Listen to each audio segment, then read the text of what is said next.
Bienvenidos, queridos hermanos y amigos. Nuevamente nos reunimos para poder estudiar más de la palabra de Dios. Este es su programa Lecciones Bíblicas y su servidor, el pastor Carlos Cabello, dispuesto para poder compartir un estudio más. Les suplico, por favor, inclinar nuestras cabezas, tú ahí en la comodidad de tu casa y yo desde aquí, para pedir que el Señor pueda dirigirnos en este estudio. ¿Te parece? Vamos a orar. Padre nuestro que estás en los cielos, santificado sea tu nombre. Te agradecemos, bendito Padre, por la oportunidad que nos das de compartir tu palabra. Señor, no queremos hacer nada, no queremos empezar si no es con tu ayuda. Dirígenos, bendito Señor, en el nombre de Jesús te lo pedimos. Amén. El tema que vamos a tratar el día de hoy lleva por título Morir como una semilla. Y es que este ejemplo encontramos nosotros en la palabra de Dios. Y vamos a meditar y vamos a profundizar en lo que esto significa para nosotros. Y vamos a hacer las comparaciones necesarias porque hay algo que necesitamos entender con respecto al morir como una semilla. Juan capítulo 12, versículo 24 es el primer versículo y el principal de este estudio para que nosotros empecemos a meditar en esto. Dice Juan 12, 24, de cierto os digo, que si el grano de trigo no cae en la tierra y muere, queda solo, pero si muere, lleva mucho fruto. Esto es una gran verdad en la vida cristiana. Pero hay algo en lo cual nosotros necesitamos meditar con respecto a lo que dice este versículo que hemos leído. Y vamos a ver el contexto más amplio. Vamos a ver los versículos que están antes y después del versículo 24. Vamos a leer desde el versículo 20 hasta el versículo 26 para poder comprender lo que Cristo nos está diciendo ahora. Dice el versículo 20. Y había ciertos griegos de los que habían subido a adorar en la fiesta.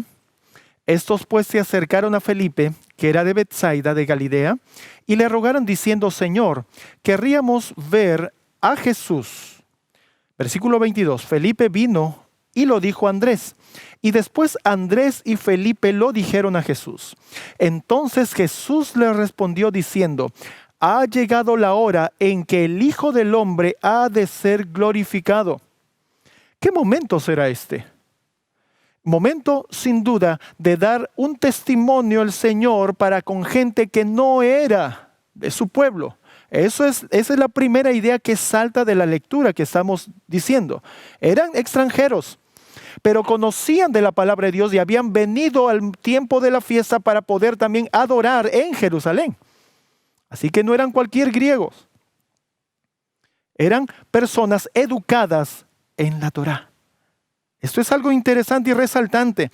El versículo 24, que ya lo hemos leído, dice: de cierto os digo, que si el grano de trigo no cae en la tierra y muere, queda solo, pero si muere lleva mucho fruto. El que ama su vida la perderá, y el que aborrece su vida en este mundo para vida eterna la guardará. Si alguno me sirve, sígame, y donde yo estuviere, allí estará también mi servidor. Si alguno me sirviere, mi Padre le honrará. Nosotros necesitamos entender en qué sentido Cristo estaba diciendo esto. Primero menciona de que era momento de que Él sea glorificado. El Hijo del Hombre, Cristo, debía ser glorificado. Y luego Cristo en el versículo 24 habla acerca de la semilla que tiene que caer en la tierra. Y viene una primera pregunta aquí. ¿A qué se refería Jesús con la semilla? ¿Y en qué sentido debía ser glorificado Cristo? Permítame leer el versículo 16 de este mismo capítulo para poder entender el asunto de ser glorificado el Hijo del Hombre. Dice, estas cosas no las entendieron sus discípulos al principio, pero cuando Jesús fue glorificado, entonces se acordaron de que estas cosas estaban escritas de él y que le habían hecho estas cosas. Noten, ¿cuándo es que Cristo fue glorificado? Eso está en relación a cuando los discípulos entendieron las cosas que había ocurrido con Cristo. Cristo había elegido un pollino y había entrado montado sobre ese pollino a Jerusalén. Y la multitud de gente se reunió y trajeron palmas, hojas de la palmera. Y esto recordaron los discípulos cuando el Señor fue glorificado. La pregunta es, ¿cuándo es que el Señor fue glorificado? Esto, mis queridos hermanos y amigos, está en relación a la muerte de Cristo, la resurrección y la ascensión de Cristo. Entonces, esta glorificación que menciona en el versículo 23 está referente a esas cosas. Cristo estaba hablando de sí mismo cuando en el versículo 24 menciona que el grano de trigo debe caer a tierra y debe morir. Esto es algo interesante. Y se vuelve más interesante aún porque en el versículo 25, seguido solamente ahí al 24, menciona que el que ama su vida la perderá, y el que aborrece su vida en este mundo para vida eterna la guardará. ¿Qué nos enseña la palabra de Dios acerca de Cristo? ¿Él procuró conservar su vida? Nosotros sabemos que no. Él decidió que el Padre pueda ejercer su voluntad para con él y él se sometió a la voluntad del Padre. Pero algo que estaba pasando por alto del versículo 24 menciona que cuando el trigo no cae en la tierra y muere, queda solo. Esto es un asunto muy interesante. Queda solo, pero si muere, lleva mucho fruto. Sé que muchas veces hemos cogido estos versículos para aplicarlos a nosotros como cristianos. Y está bien. Y cuando hemos visto o hemos mencionado el asunto del mucho fruto, nos imaginamos que tiene que ver con los frutos del Espíritu. Pero menciona el versículo 32 para poder entender a ese quedarse solo si no muere. El versículo 32 de Juan capítulo 12 dice, y si fuere levantado de la tierra, a todos atraeré a mí mismo. ¿Qué significa eso? ¿Atraeré a mí mismo? Significa que no iba a estar solo. Iba a traer a todos para con él. Y ese levantar de Cristo era como esa serpiente que levantó Moisés en el desierto, para que cuando miraran los israelitas, cuando fueren mordidos por la serpiente venenosa, no mueran. Para que todo aquel que en él crea no se pierda, mas tenga vida eterna. ¿Era necesario eso entonces? Era necesario que Cristo muera. Cristo, la semilla, pueda morir para que a todos pueda traer así y no se quede solo, sino que pueda llevar mucho fruto. Ese mucho fruto en Cristo o para Cristo somos tú y yo y todos los que tenemos oportunidad de salvación y vida eterna. Esto es maravilloso. Somos fruto de Cristo, del trabajo de Cristo, del sacrificio, de la resurrección y de la glorificación de Cristo nuestro Señor. Amén. Alabado sea el Señor. Esto es lo que está mencionando este versículo o estos versículos que nosotros hemos leído. Ahora, para poder acompañar a lo que estamos leyendo, necesitamos nosotros ver el contexto de esto. Y el contexto de esto lo encontramos en Primera de Corintios. En Primera de Corintios, el capítulo 15. Primera de Corintios, el capítulo 15, los versículos 35 al 38. Vamos a leer primero estos versículos. Dice, pero dirá alguno, ¿cómo resucitarán los muertos? ¿Con qué cuerpo vendrán? Y dice más, necio, lo que tú siembras no revive si antes no muere. Ese revivir es devolverle la vida o darle vida. ¿Sí? Lo que tú siembras no revive si antes no muere. Y lo que siembras no siembras el cuerpo que ha de ser, sino el grano desnudo, ya sea de trigo o de otro grano. Pero Dios le da el cuerpo como Él quiere, y a cada semilla su propio cuerpo. Esto sin duda podemos aplicarlo, como lo hemos mencionado, a nuestra experiencia cristiana. Pero déjenme hacerles una pregunta. Cuando el apóstol Pablo escribió esto, ¿él de su propia inspiración habló? Bueno, sabemos que el Espíritu Santo le inspiró para que escriba estas cosas. Pero el apóstol Pablo cogió del ejemplo que Cristo usó de la semilla. Pablo está usando las palabras de Cristo. Pablo está usando la comparación que Cristo hizo con esa parte de la agricultura. Y es una gran verdad, porque ¿cómo es posible sembrar un grano seco, muerto, ponerlo allí en la tierra y luego de allí produzca o salga vida, una planta? No sale un grano, sale la planta. Y esa planta crece porque tiene vida. Es necesario, dice, morir para que pueda revivir. Estaba hablando sin duda, en una primera instancia, del sacrificio de Cristo en nuestro favor.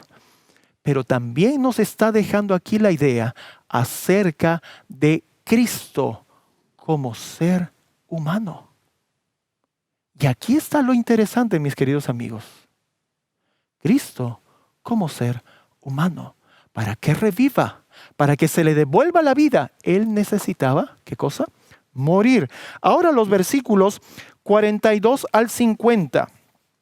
1 Corintios 15, versículos 42 al 50 dice: así también es la resurrección de los muertos. Se siembra en corrupción, se levantará en incorrupción. Se siembra en deshonra, se levantará en gloria. Se siembra en flaqueza, se levantará en poder.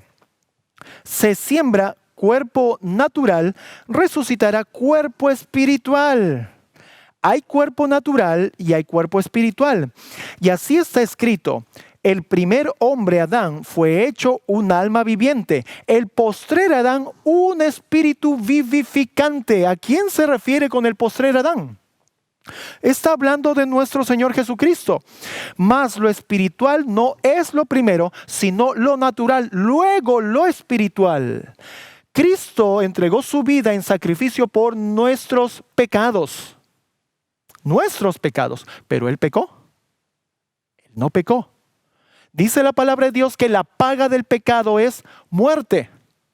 Cristo, el justo, y con justicia y teniendo justicia propia, ¿merecía morir?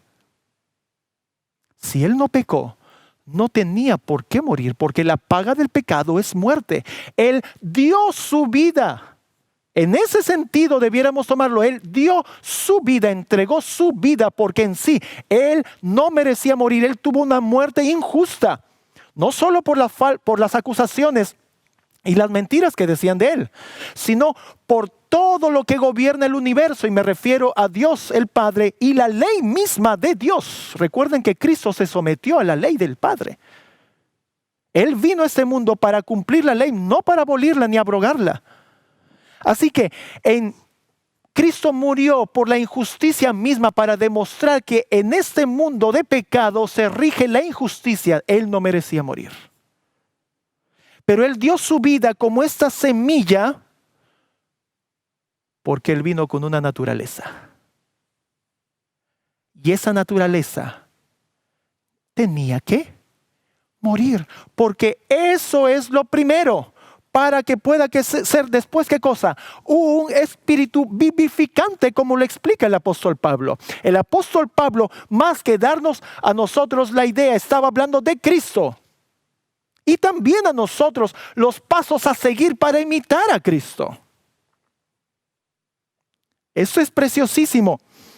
Versículo 47, el primer hombre es de la tierra terrenal, el segundo hombre, que es el Señor, es del cielo. Pero vuelvo a mencionar la idea, porque vino y tomó nuestra naturaleza, tenía que morir esa naturaleza, para que Él pueda ser un espíritu vivificante. Cual el terrenal, tales también los terrenales, y cual el celestial, tales también los celestiales. Y así como hemos llevado la imagen del terrenal, llevaremos también la imagen del celestial. Ahora está hablando ya de nosotros para con Cristo. Mas esto digo, hermanos, que la carne y la sangre no pueden heredar el reino de Dios, ni la corrupción hereda la incorrupción. Cristo, en su estado de ser humano, como tú y como yo, no podía, ¿qué cosa? No podía heredar el reino de Dios. Te hago una pregunta. ¿Cristo no es heredero de Dios el Padre? La Biblia responde que sí. Él no podía subir en esa condición de carne y sangre. Por eso Cristo también necesitaba morir. Por decisión propia había tomado nuestra naturaleza. Y ahora Él necesitaba de este hecho para salvar al hombre y para que se pueda cumplir la promesa del Padre para con Él. Esto es lo que significa la fe de Jesús. Hemos dado muchas definiciones con respecto a la fe de Jesús, pero realmente la definición correcta para hablar o referirnos a la fe de Cristo es la fe del Hijo creyendo y confiando en las promesas del Padre. Maravilloso, tremendo. Qué tremendo poder de nuestro Dios. Y maravilloso nuestro Salvador, nuestro hermano, Cristo Jesús. Mateo capítulo 16. Mateo capítulo 16. Vamos a encontrar algo importante también en los versículos 21 al 27 que no podemos nosotros pasar por alto. 21 al 27 de Mateo capítulo 16. Si lo tienes, vamos a darle lectura. Desde aquel tiempo comenzó Jesús a declarar a sus discípulos que le era necesario ir a Jerusalén y padecer mucho de los ancianos y de los príncipes, de los sacerdotes y de los escribas, y ser muerto y resucitar al tercer día. Y Pedro, tomándole aparte, comenzó a reprenderle diciendo: Señor, ten compasión de ti, en ninguna manera esto te acontezca. En otras versiones utiliza la palabra empezó a reconvenirle. Trató de persuadir Pedro a Jesús de que piense un poco más en Él. Quizás dándole alguna idea de cómo Él podía realizar su obra sin necesidad de que Él muera. Y miren lo que dijo Cristo. Entonces, versículo 23. Entonces Él, volviéndose, dijo a Pedro: Quítate de delante de mí, Satanás. Me eres tropiezo, porque no piensas en las cosas de Dios, sino en la de los hombres. Recuerden lo que Pedro le estaba aconsejando a Cristo: piensa más en ti. Ese fue el consejo de Cristo. Pedro usó esa manera de pensar, esa lógica para tratar de convencer a Cristo de que no era necesario que Él muera. Y Jesús le dijo: apártate de mí, Satanás. Entonces Jesús dijo a sus discípulos: si alguno quiere venir en pos de mí, niéguese a sí mismo y tome su cruz y sígame. Porque cualquiera que quisiera salvar su vida, la perderá. Y cualquiera que perdiere su vida por causa de mí, la hallará. Porque ¿qué aprovecha el hombre si ganare todo el mundo y perdiere su alma? ¿O qué recompensa dará el hombre por su alma? Porque el Hijo del Hombre vendrá en la gloria de su Padre con sus ángeles, y entonces pagará a cada uno conforme a sus obras. Y miren, Esto es importante que nosotros lo estemos presentando para poder comprender el asunto de tomar la cruz de Cristo. Cuando Cristo le dijo a sus discípulos que el que quiera venir en pos de él, niéguese a sí mismo, tome su cruz y sígame. Estaba pidiendo el Señor e indicándoles que no había otra manera de poder seguirle a Él. No había otra forma de imitarlo a Él y de escogerlo como maestro, más que siguiendo su ejemplo. Es importante para todo cristiano dejar de pensar en sí mismo. Porque el que quiera guardar su vida, el que quiera cuidar su vida, la va a perder. Y el que la pierda por amor de Cristo y por amor del Evangelio y de la salvación de las almas, este tendrá vida eterna en Cristo Jesús. Este es el verdadero concepto de toma tu cruz y sígueme. Y Cristo estaba hablando de esa manera mucho antes que vaya a Jerusalén. Hemos visto ya en la cita que nos menciona cuando estaba en Jerusalén.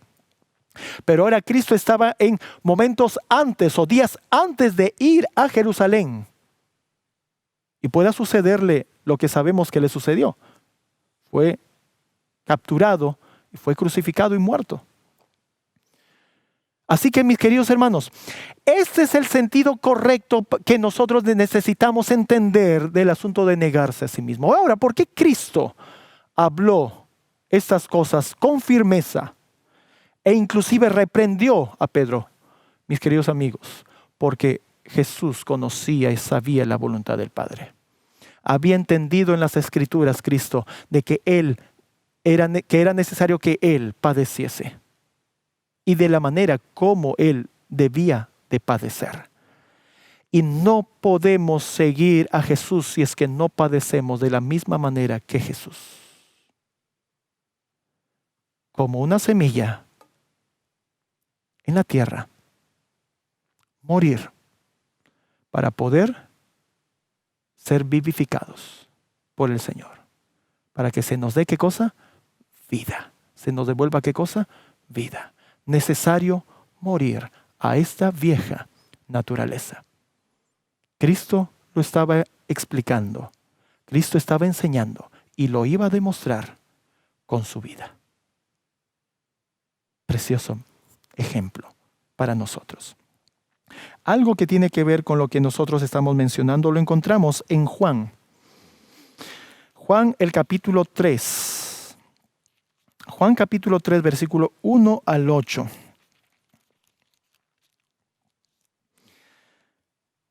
Este es el caso de Nicodemo. Había un hombre de los fariseos que se llamaba Nicodemo, príncipe de los judíos. Este vino a Jesús de noche y le dijo: Rabí, sabemos que has venido de Dios por maestro, pues nadie puede hacer los milagros que tú haces si no está Dios con él. Respondió Jesús y le dijo: de cierto te digo, el que no naciere otra vez no puede ver el reino de Dios. Cristo no estuvo con rodeos. Cristo aprovechó el tiempo en la conversación con Nicodemo. Cristo fue directo al asunto. Y Cristo le dijo de manera directa lo que Nicodemo y todos nosotros necesitamos hacer. El asunto de nacer de nuevo tiene que ver con el morir como semilla. Y maravilloso, tremendo. Lo hemos estado viendo esta visión que nos muestra la palabra de Dios a través del Espíritu Santo, sin duda. Cristo vivió esto también. Volvió a nacer. Tremendo. De cierto te digo que el que no naciere otra vez no puede ver el reino de Dios. Cristo no podía ver el reino de Dios porque sangre y carne no pueden heredar el reino de los cielos. Dice el versículo 4, Nicodemo le dijo: ¿cómo puede un hombre nacer siendo viejo? ¿Puede entrar otra vez o por segunda vez en el vientre de su madre y nacer? Ahora, al entender este asunto de morir como semilla aplicado también a la vida de Cristo, nos causa gracia como un hombre docto en la ley, conocedor, se sabía grandes porciones de la Torá, del Pentateuco, de memoria. Pero al hacer estas preguntas, había evidencia contundente de que él, por más grado académico que tenía, por más versículos del Antiguo Testamento que se sabía de memoria, el Espíritu no le había mostrado estas cosas. Versículo 5, respondió Jesús, de cierto te digo, que el que no naciere de agua y del Espíritu no puede entrar en el reino de Dios. Lo que es nacido de la carne, carne es, y lo que es nacido del Espíritu, Espíritu es. No te maravilles de que te dije, os es necesario nacer otra vez.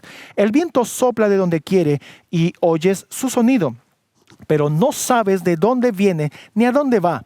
Así es todo aquel que es nacido del Espíritu. Aquel que es nacido del Espíritu, la gente no puede explicar cómo es que fue su transformación. No puede explicar esto.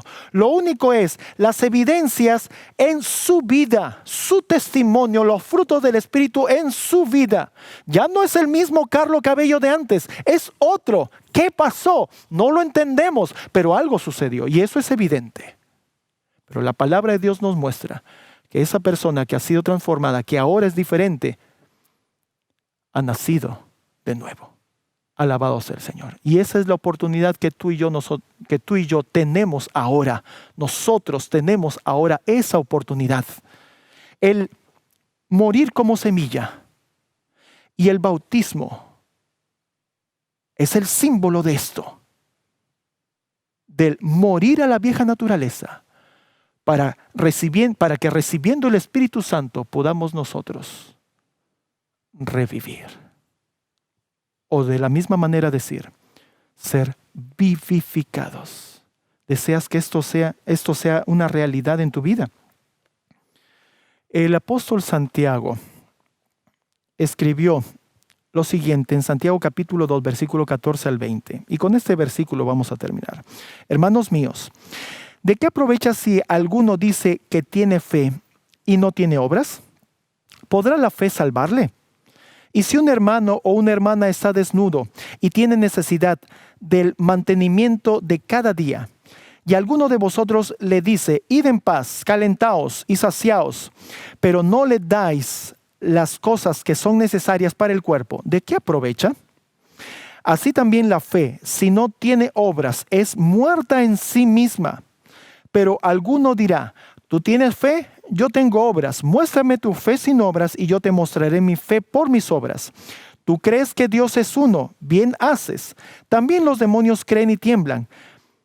¿Más quieres saber, hombre vano, que la fe sin obras es estéril? La fe sin obras es estéril. Si nosotros somos como ese grano puesto en la tierra, pero no tenemos los frutos del Espíritu, significa que somos estériles. ¿Y por qué seríamos estériles? Porque no tenemos fe verdadera en el Señor. Ahora entiendes, mi querido amigo, amiga, que estás escuchando este mensaje. Ahora entiendes por qué tu vida cristiana, tu experiencia cristiana es como es. Lo que necesitas es nacer de nuevo. El Señor te invita a que hoy depongas tu naturaleza, que muera hoy, para que tengas oportunidad de vivir con Cristo. El apóstol Pablo lo mencionó de la siguiente manera: con Cristo estoy juntamente crucificado. Ya no vivo yo, mas Cristo vive en mí. Y él dijo también, cada día muero al yo. Y es lo que tú y yo necesitamos hacer. Vamos a orar y permitir que el Señor pueda ayudarnos. Él quiere y Él puede. ¿Lo crees? Vamos a orar. Te damos gracias, bendito Señor, por tu palabra. Por favor, ayúdanos a aprender a morir al yo y a vivir una vida conforme a la que tú viviste. Ayúdanos a no pensar tanto en nosotros, Señor, y más pensar en el bien y la salvación de la gente que nos rodea. para honra y gloria tuya, oh Señor, que podamos ser vivificados. En el nombre de Jesús te lo pedimos. Amén. Dios te bendiga, mi querido amigo, amiga, y que el Señor pueda terminar la obra que ella empezó en tu vida. Hasta la próxima.